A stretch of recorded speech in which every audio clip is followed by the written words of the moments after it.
Welcome to AskReddit Army, where real people give real answers. Enjoy the spooky side of internet. What is the creepiest glitch in the Matrix you've experienced? Let's see the top 10 stories.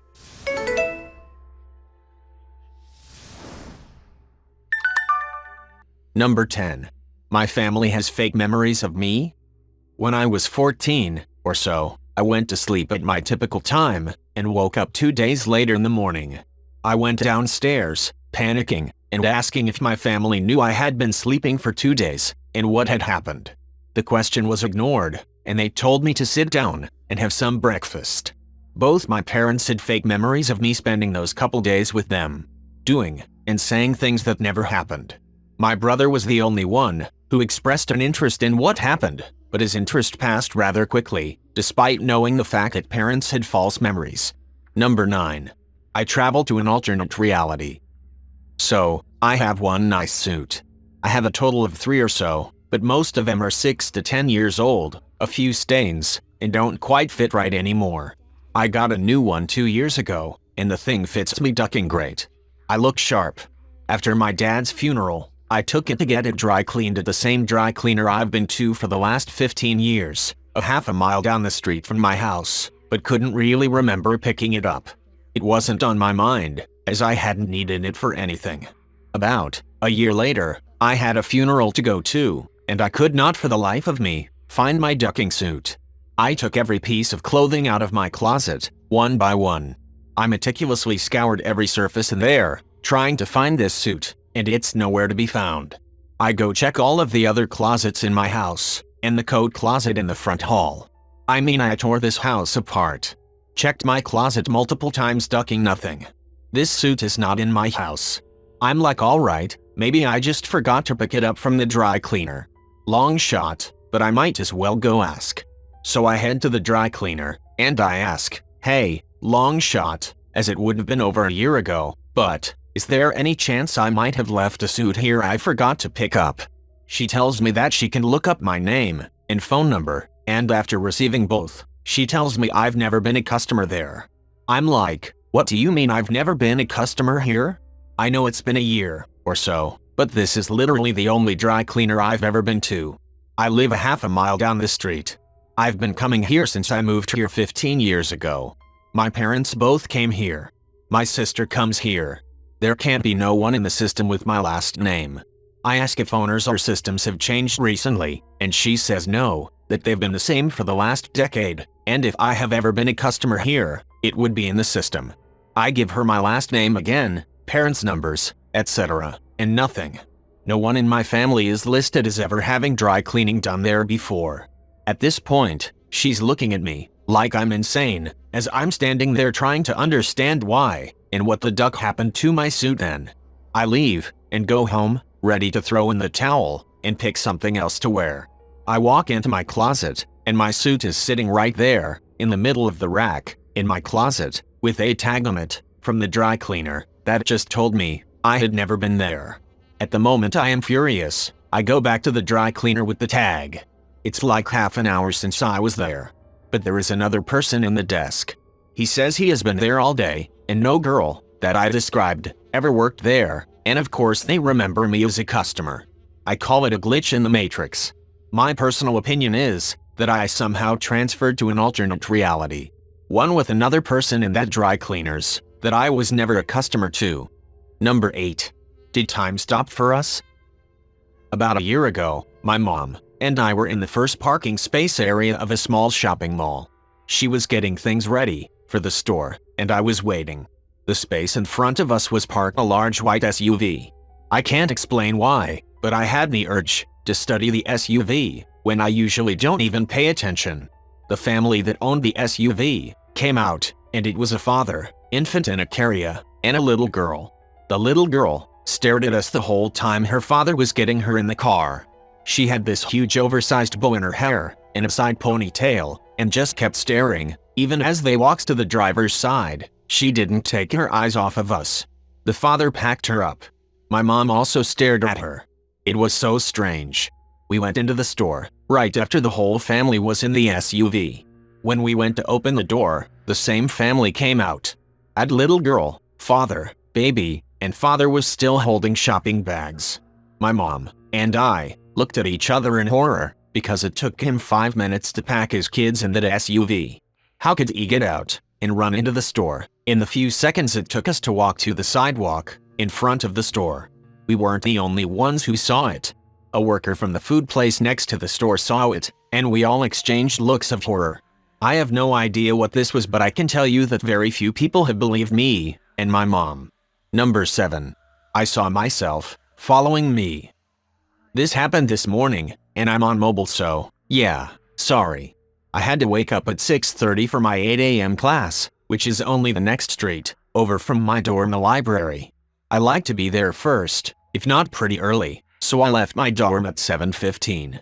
I was wearing a dark green sweatshirt, medium wash shredded jeans, bright white shoes, and a black mask.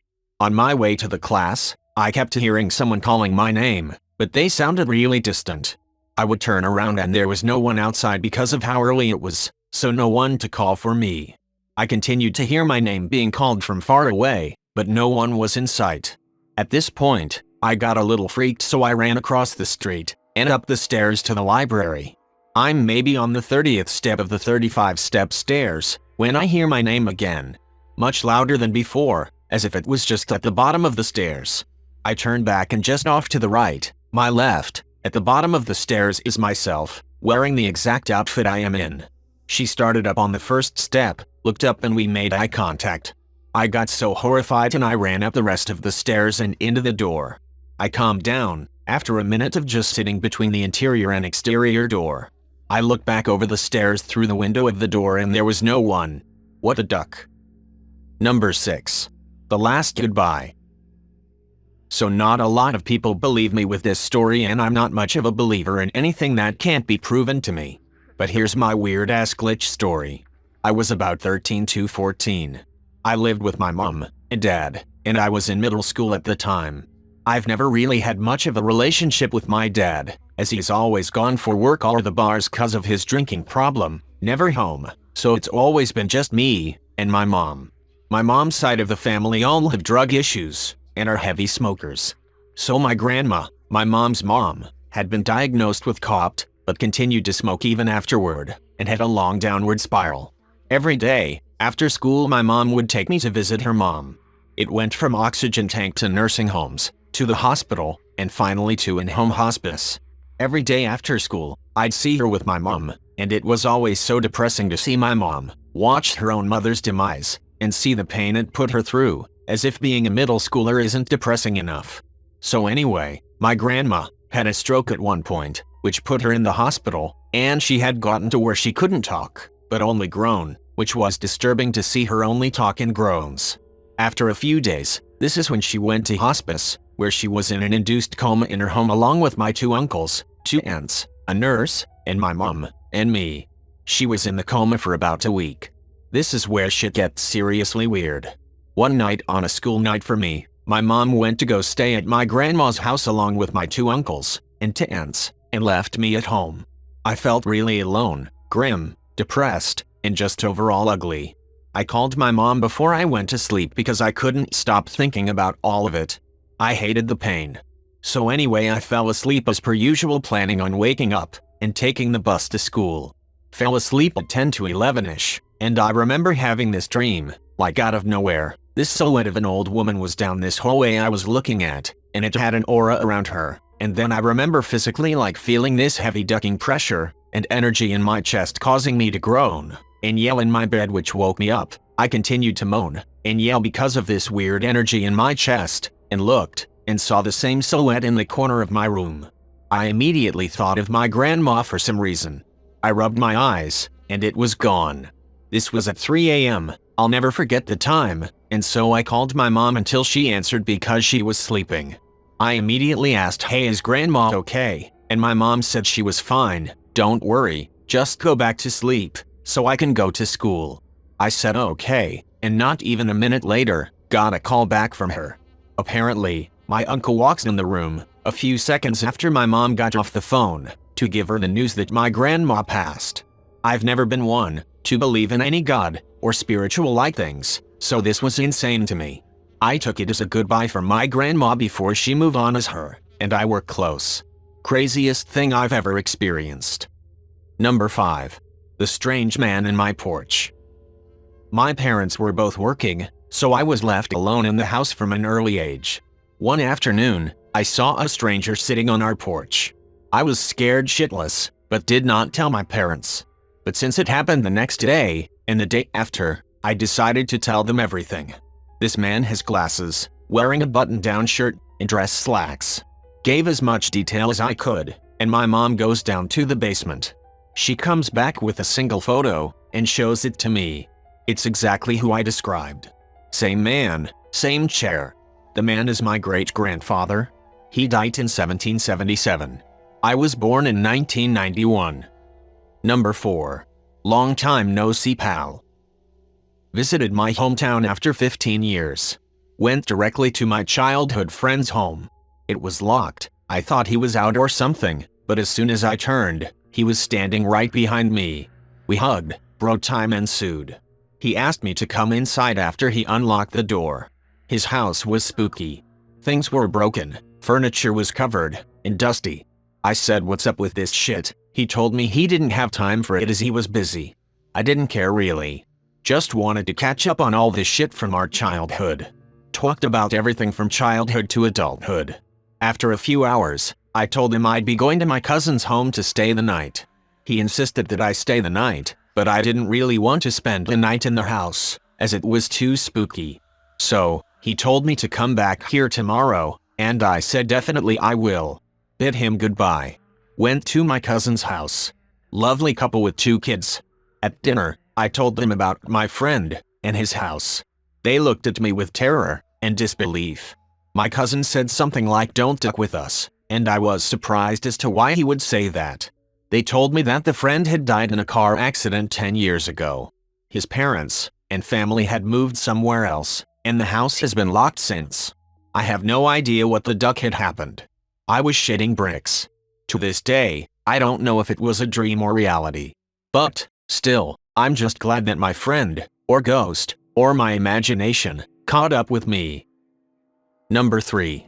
The troll with the red hair. So my sister was murdered when I was young, and she had given me a little troll doll with the crazy red hair that stands up, and it had my shaky 5-year-old writing with my initials on the foot. It was my lucky charm, and I took it everywhere with me. Flash forward to me being 17 and going to a high school party. I had it in the pocket of my leather jacket, and I left the jacket at the party. I was devastated as it was the only thing I had that was mine from my sister. Looked everywhere, asked anyone who was at the party if they had seen my jacket. It was gone. Flash forward to this year, my mom has moved into a smaller house. It is a new neighborhood that I have never visited before.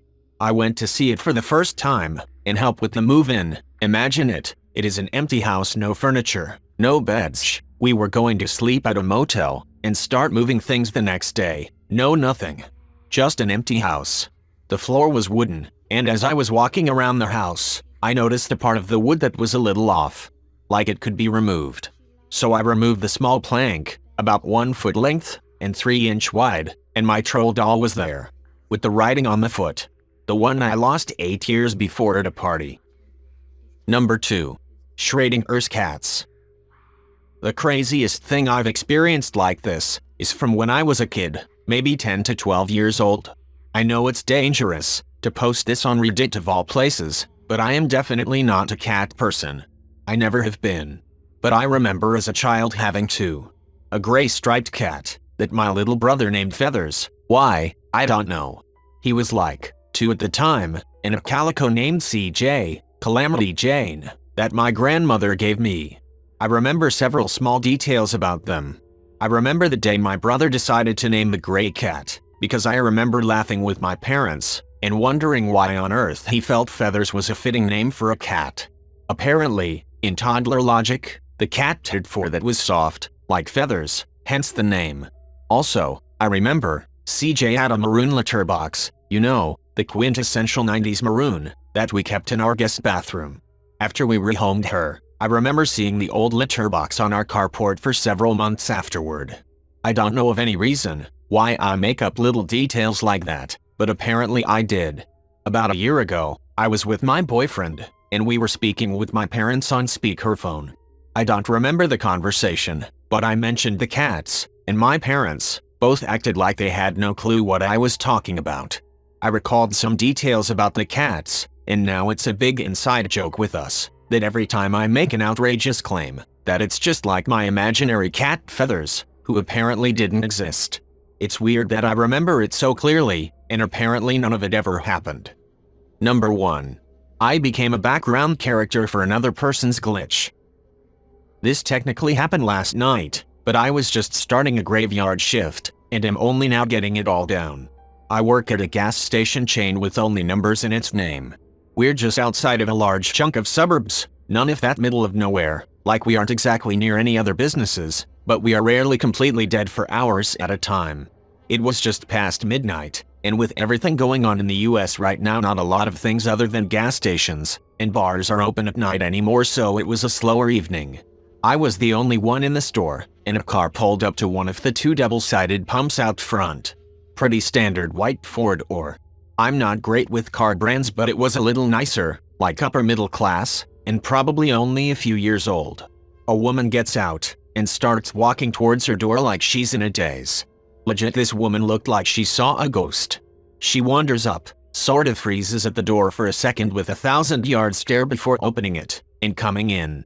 She didn't go looking for anything, didn't start shopping, just sort of stood inside for what felt like ages.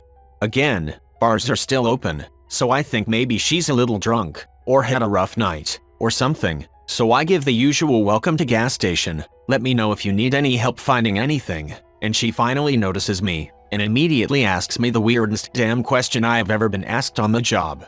You can see me, right? Yeah. Like, what else do you say? She breaks down crying in the middle of my store, so I'm already headed around the corner to see what's up. I have my cell phone out, in case I need to call the cops or something for her. I get her to sit down on a nearby pallet of soda, and I'm grabbing her a bottle of water, and after she catches her breath a little, she tells me, I thought I had died. Again, I'm thinking maybe she is on something, but she's a middle-aged woman who looks like a standard local suburban housewife. We're a pretty boring township, without your average junkies, like you'd find closer to the cities. So she asks if she can call her husband to pick her up and wait with me. She has her own phone, and does so, not really telling him anything, either just where she is at, and if he can come get her. He says he'll call an Uber and be there as soon as possible. We're waiting. So far nobody else has showed up, so I'm keeping most of my attention on her, and eventually she starts to explain to me. I was driving home from dinner with my coworkers, and as I'm driving through nearby intersection, I recognized a truck ran a red light and hit me. Now, her car is still at the pump without a scratch on it. She goes on to say she remembers her car being pushed into a pole, going airborne, and then nothing. I tried to calm her down, letting her know that her car is out front, and it looks fine, but she insisted that she completely blacked out, woke up in an ambulance for a split second, passed out again, and then woke up again in the driver's seat of her car at the intersection waiting for the light to change, perfectly fine. This whole thing freaked her out so badly that she drove to the nearest anything, us, just so she could get out of the car. Husband eventually showed up to get her. He asked if I had any idea what happened, and even though she sort of explained to me, I just shrugged because no, I had no idea what was happening anymore. She reluctantly got into the passenger seat of the car, and he drove them back home. That was hours ago, after which I worked an entire shift at the station trying to wrap my head around what the absolute hell I had just witnessed.